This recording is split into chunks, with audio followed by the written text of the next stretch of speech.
Assalamualaikum warahmatullahi wabarakatuh. Kembali lagi dengan saya. Jadi di pertemuan kali ini kita akan membahas apa itu use effect dan apa itu use context. Nah, jadi pembahasan pertama itu kita akan membahas apa itu use effect.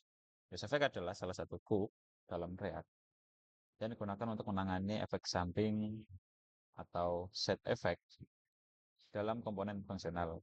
Efek samping bisa berupa perubahan pada DOM, pengambilan data dari API, atau pengiriman data ke server. Nah, ini untuk cara penggunaannya ya. Use effect, terus ini apa namanya fungsi efeknya. Nah, ini return opsional saja ditambahkan.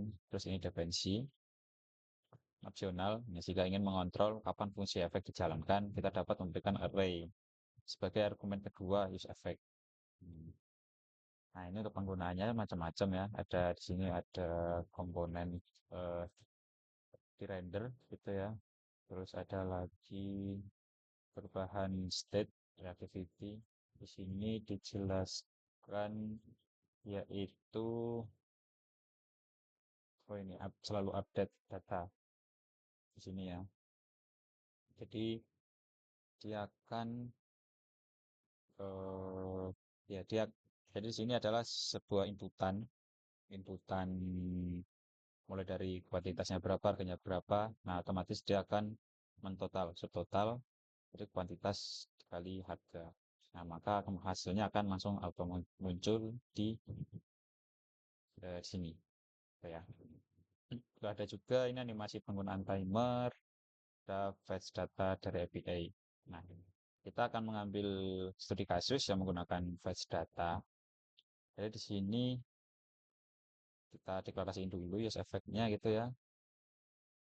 Nah, setelah itu datanya akan muncul, datanya akan datanya akan didapat gitu ya. Di sini kita simpan di JSON data gitu ya. Nah, disimpan di data. Nah, satu ini dijadiin sebagai function, lalu kita panggil. Oke. Nah, setelah itu ini pemanggilan datanya. Oke ya. Jadi di sini kita akan mencoba menggunakan membuat aplikasi push effect gitu ya. Jadi kita bikin saja di sini folder text itu. Kita bikin file bernama terus apa ya? Hook satu gitu ya. CSS kita bikin komponen hook satu. Nah, setelah itu kita bikin apa namanya state-nya. Oh, sebentar. Jadi nanti kita tentuin dulu. Jadi kita menggunakan JSON placeholder untuk mengambil data dummy gitu ya.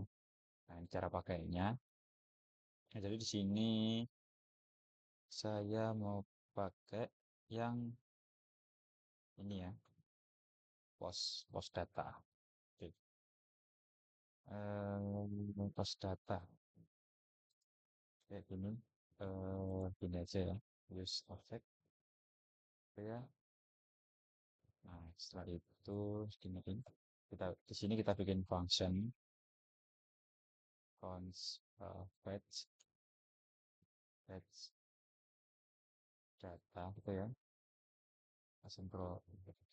Sinkronus.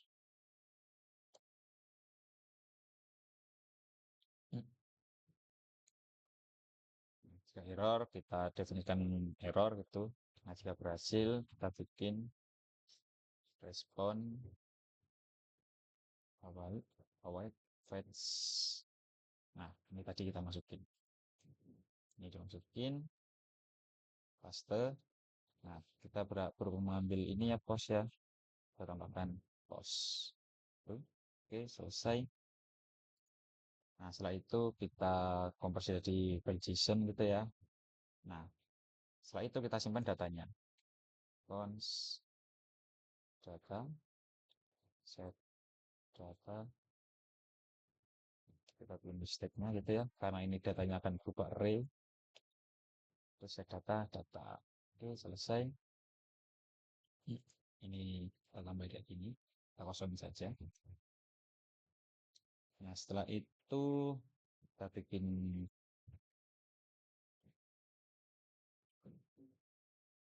kosong aja. K1 kita bikin ini adalah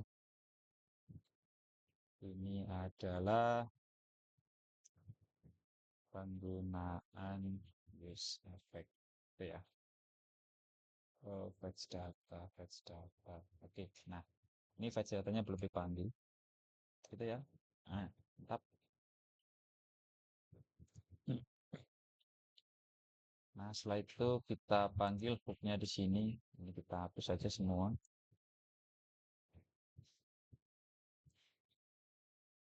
Ini kita hapus, kita panggil hook 1.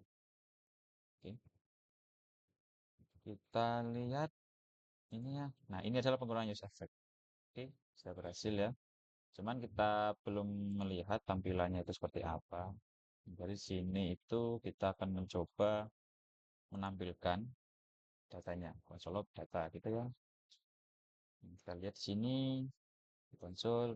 Oke, datanya banyak sekali ya. 100 data. Oke, mantap. Nah, terus kita lihat di sini datanya itu adalah langsung berupa array. Yang pertama user ID, title, apa aja nih?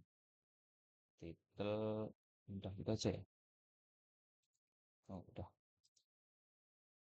Ada body, ada title. Ini ada body, ada title. Nah, sekarang kita akan mencoba memanggil semua data tadi. Dengan cara kita menggunakan mapping gitu ya. Data map. Nah, kita tambahkan sini item, terus indeksnya. Oke, kita bikin tampilan biasa aja. Nah, jangan lupa kita kasih key biar nggak error. Seperti ini ya. Jadi kita panggil di sini title, body, title sama body gitu ya. Title sama body, titelnya pakai H3, bodinya pakai P. Oke. Nah, kita sekarang sudah berhasil melakukan fetch data. Gitu ya.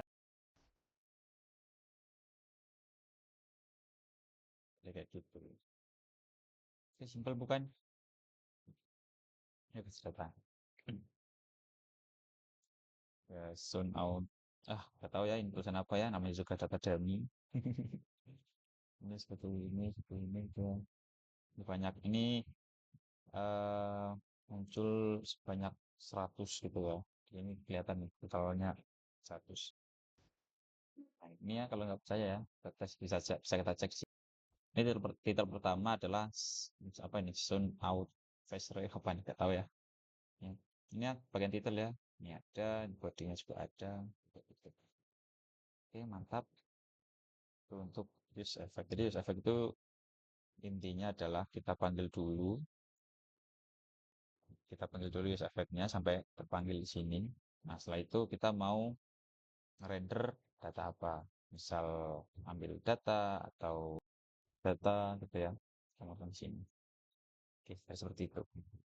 Oke, ini untuk hook yang pertama. Terus untuk yang kedua kita akan belajar apa itu use context. Oke ya. Hook 2. Kalau seperti itu. Kita bikin di sini adalah A1. Ini adalah penggunaan use effect. Ini adalah penggunaan use context gitu ya. Nah, setelah itu ini kita matiin aja dulu. Kita panggil hook 2. Oke, kita lihat sini. Oke, sudah berhasil. Ini penggunaan hook. Ya, hook kedua yaitu use context. Jadi untuk penjelasan use context sendiri adalah mengacu pada salah satu banyak hook yang disediakan oleh React. Nah, jadi cara kerjanya adalah dia untuk berbagi data dari seluruh struktur komponen tanpa harus melewatkan prop. dari komponen-komponen yang menyediakan cara untuk membagikan data. Nah, jadi pertama itu inisiasi seperti ini, kita panggil my context, kita bikin use konteksnya dulu, my context, create context gitu ya. Nah, terus kita bikin kayak gini, my context, provider, value sama dengan data. Nah, terus komponen-komponennya dimasukin di sini. Nah, contoh seperti ini ya.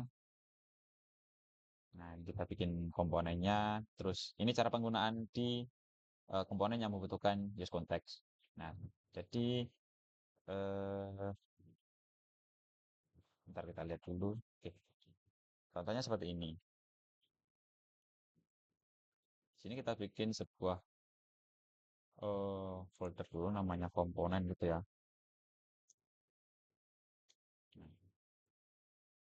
Nah, kita bikin komponen. Di sini kita kasih nama komponen satu SFG. eh, kita bikin first gitu ya. Nah, di sini adalah di sini kita bikin kayak gini misalnya. Eh, satu first komponen, terus ini adalah ke misal di sini kita panggil sebuah props, misal nama kayak gitu ya, kita bikin props sama nama. Eh, kita bikin di sini adalah first, gimana tulisannya? Oh, ini first kayak gini, nama kayak gitu. Nah, terus kita coba kita panggil di sini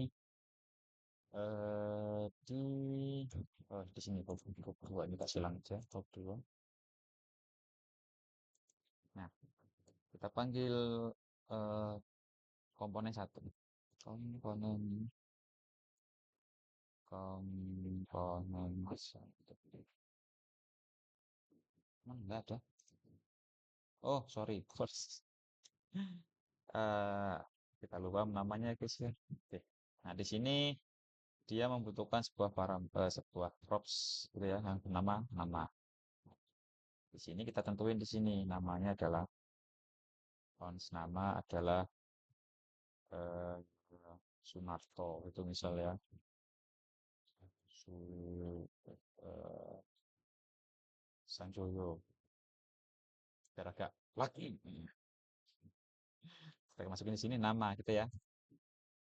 Kita lihat di sini, oke masih error. Oh belum ditutup. Nih, ini masuk ya, terus Sanjoyo. Nah, terus misal lagi nih di sini kita bikin kalau gini oke lah ya, masih simpel. Nah, tapi kalau misal kita banyak komponen di dalamnya, contoh kayak gini, cons ini ya, second dengan kita bikin bikin anu apa bikin sebuah komponen lagi gitu ya, bikin pros lagi, nama gitu. Terus kayak gini lagi, baik, bikin second komponen, second ini nama gitu ya. Terus kita bikin lagi concentrate nama kayak gini, yang ketiga, terus kita bikin lagi misal sampai 4 port gitu ya. Return for komponen 4. Nah, terus masalahnya itu dia akan memanggil satu-satu seperti ini komponennya. Di komponen ketiga kita memanggil komponen 4. Ini, ini ya, kita masukin nama, komponennya masuk, kita butuh komponen, masukin komponen seperti ini. Terus tadi juga, dimasukin ke komponen 2, terus komponen 3 masukin ke, komponen 2 dimasukin ke komponen 1. Jadi nanti dia akan memanggil komponen dalam komponen dalam komponen dalam komponen gitu ya. Nah, seperti ini jadinya. First komponen, second komponen, third komponen, third komponen. Nah, permasalahannya adalah nah, nah, ini penggunaan props drilling. meneruskan prop dari komponen ke komponen dapat menyebabkan kode yang sulit dipelihara dan sulit dipahami serta berisiko menghasilkan bug. Tuh. Nah, selain itu, penggunaan prop drilling juga menyebabkan overhead performa, terutama jika state berubah di tingkatan yang lebih tinggi dan perlu diteruskan komponen yang lebih rendah yang tidak membutuhkannya. Nah, makanya di sini kita menggunakan use context. Nah, cara pakainya itu seperti ini. Jadi, eh, seperti ini ya. Nah, jadi pertama itu kita bikin use konteksnya dulu. Ini. Nah, setelah itu ini datanya. Setelah itu, setelah itu apa namanya datanya tadi dimasukkan ke sini value data use context com context com ini apa namanya komponen-komponennya. Nah, di mana komponen ini dia sudah tidak mengirimkan props lagi, kan, tetapi dia menggunakan seperti ini. Nah, dengan tadi kan use state ya. Nah, tadi sini ada propsnya. Nah, kita menggunakan use context, kita panggil my context. My context itu dari mana? Dari ini, dari sini. Oke. Nah, setelah itu kita dijadiin di simpan datanya. Nah, penggunanya hampir sama seperti Ustream. Contohnya kita gunakan seperti ini.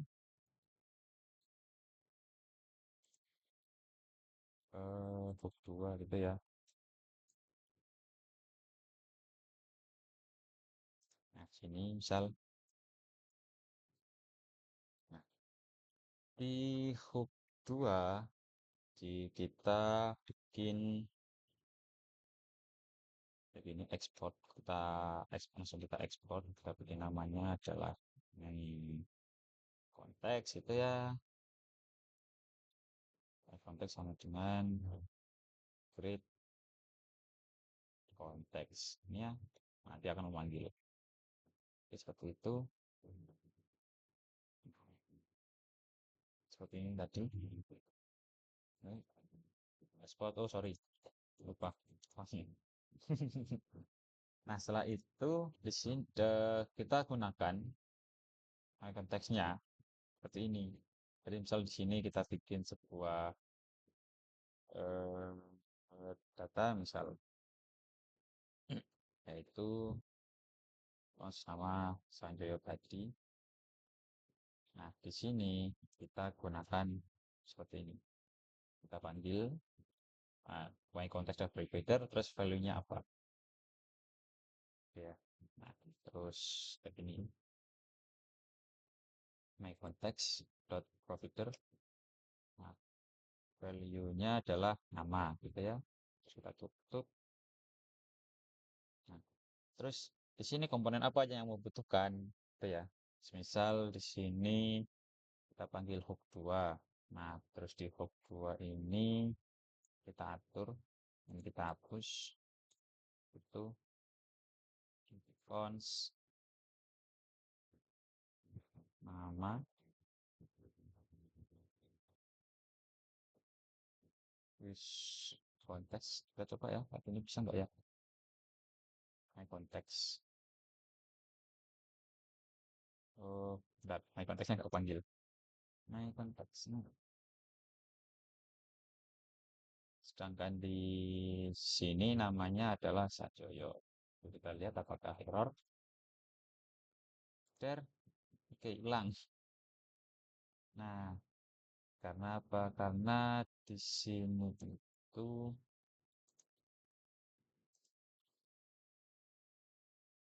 terus konteks itu di sini harus berupa seperti ini. Set nama. Enggak ya? Oke, berat masih. Berarti di sini kita harus menggunakan ke sini. Terus state nama saya gitu ya, namanya adalah nama saya. Ini masih error.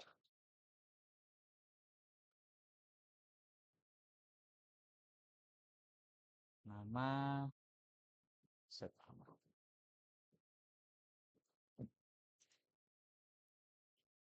Di hub 2 use contact my context nama. Oke, apakah error? Masih error ternyata. Kita lihat errornya kenapa. Oh, double. Nah, itu ya. Oke. Nah, aslinya tuh tadi sebenarnya sudah bisa. Ini misal kita coba aja ya. Jadi di sini tuh kita pengen sanjay ini. Nah, ini matiin. Nah, S. Oh, ya. Berarti di sini eh, emang harus menggunakan ini, menggunakan apa? eh Seperti ini. Use state nama saya. Ya, baru muncul. N. Oh, ini ya. Jangan lupa nama, set nama. Oke, nama saya. Nah, terus kita coba lagi biar nggak panjang seperti ini ya. Misal di sini kita bikin eh di sini kita ganti kayak gini. Terus nama ini kita hapus gini ya. Dus. Nah, di first kita di sini menggunakan kayak gini misal nama, set nama, use context. Kita panggil my context tadi. Oke ya, begitu. Kita panggil di sini namanya sudah termasuk sini. Ini kita hapus props-nya. Terus yang kedua juga kita hapus. Kita bikin kayak gini. Nama set nama kayak gini. Ini terus ini yang ketiga kita hapus props-nya. Definisinya supaya kita hapus. Kita buat lagi kontak kita panggil gitu ya. Nah, ini kita hapus untuk keempat dan yang terakhir ini kita hapus lagi begini. Nah, jadi kita tidak menggunakan props ya. Kita lihat apakah error dan tetap tidak error. Oke. Nah, terus misal kita ganti di sini eh Bapak Budi. Ini ya. Bapak Budi. Oke, mantap. Terus misal ya di sini kita bikin kosong gini, sini akan kosong semua. Dan yang pertama kan dia di hook gitu ya. Nah, terus misal kayak gini, apa namanya? Kita bikin sebuah input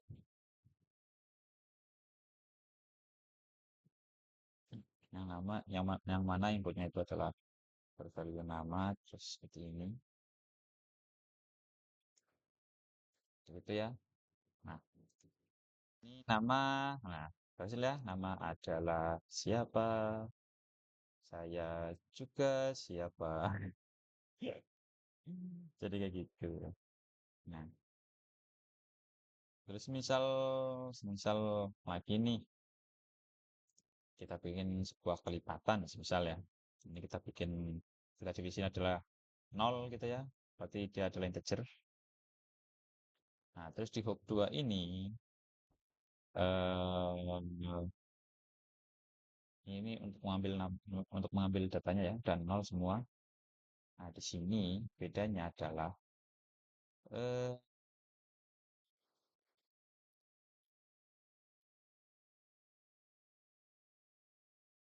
di sini kita atur menjadi misal set nama bukan nama gitu ya. Nah, di sini kita bikin functionnya di mana set nama tambah satu misal kita tambah satu aja ya tambah satu. Nah, terus di sini juga kita bikin set nama tambah dua misal. Di sini kita set nama tambah tiga, yang di sini nama berapa satu empat. Kita lihat, oke, error ya. Errornya kenapa? Kita lihat aja. Kok nggak mau? Nggak mau. Mortus. Error ya. Nah, jadi di sini dia, oh, ngehang. Oke,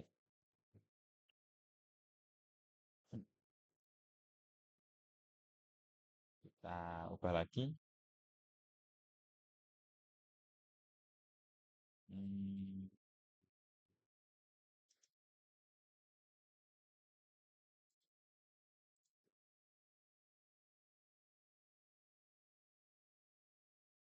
ini kenapa nih? Nah, coba kita start.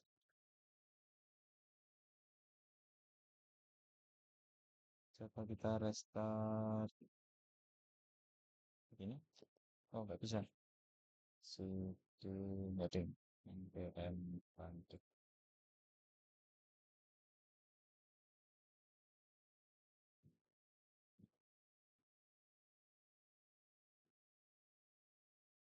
error.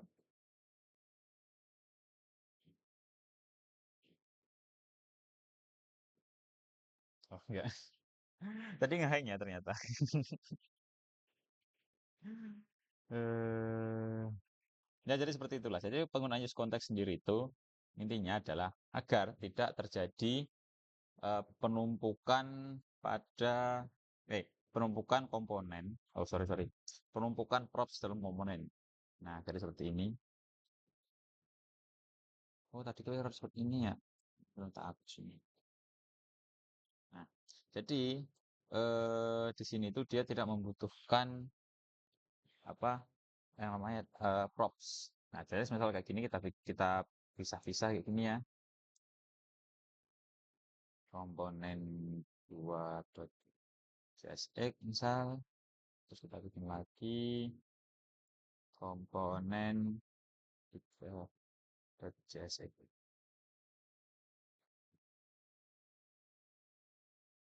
Kita copy, kita paste gitu. Nah, terus ini kita hapus dulu. Kita hapus, kita cut ini ya. Oh, ini aja semua, copy. Kayak gitu. Nah, terus ini kita hapus semua. Ini kita hapus. Ini kita hapus. Gitu ya. Nah, komponen dua kita pisah. Misal, kita taruh sini. Oh, salah. Default export.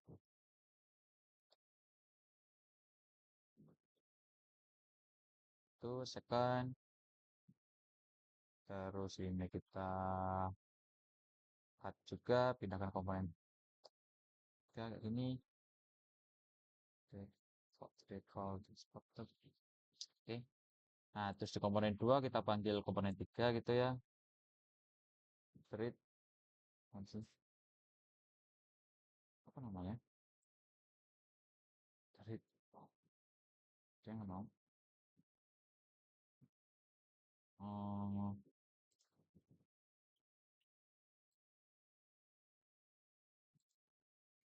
oh, balik guys.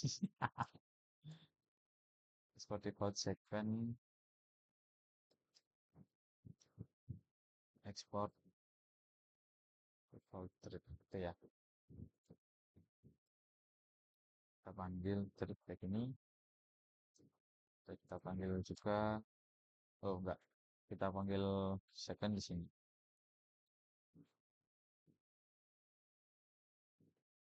Second. Nah, kita hapus. Nah, jadi di setiap komponen yang kita buat dia tidak membutuhkan props ya. Nah, jadi dia menggunakan just context. Kita lihat isinya. Oke, masih tambah ya, jadi kayak gitu. Oke. Jadi penjelasan untuk apa namanya? Yang pertama itu adalah hook gitu ya. Jadi hook yang kita pelajari sudah ada dua. Yang pertama adalah apa namanya itu fetch data gitu ya. Nah, jadi fetch data itu intinya dia akan memproses suatu data, mulai dari get, get API ataupun proses yang lainnya. Terus yang kedua adalah use context, yang dimana use context itu agar kita membuat tidak ada terjadi cross rundan antara komponen-komponen yang ada. Oke, seperti kayak gitu. Oke, terima kasih. Semoga penjelasan kali ini bisa dipahami dengan mudah. Oke, kita tutup akhiri. Assalamualaikum warahmatullahi wabarakatuh.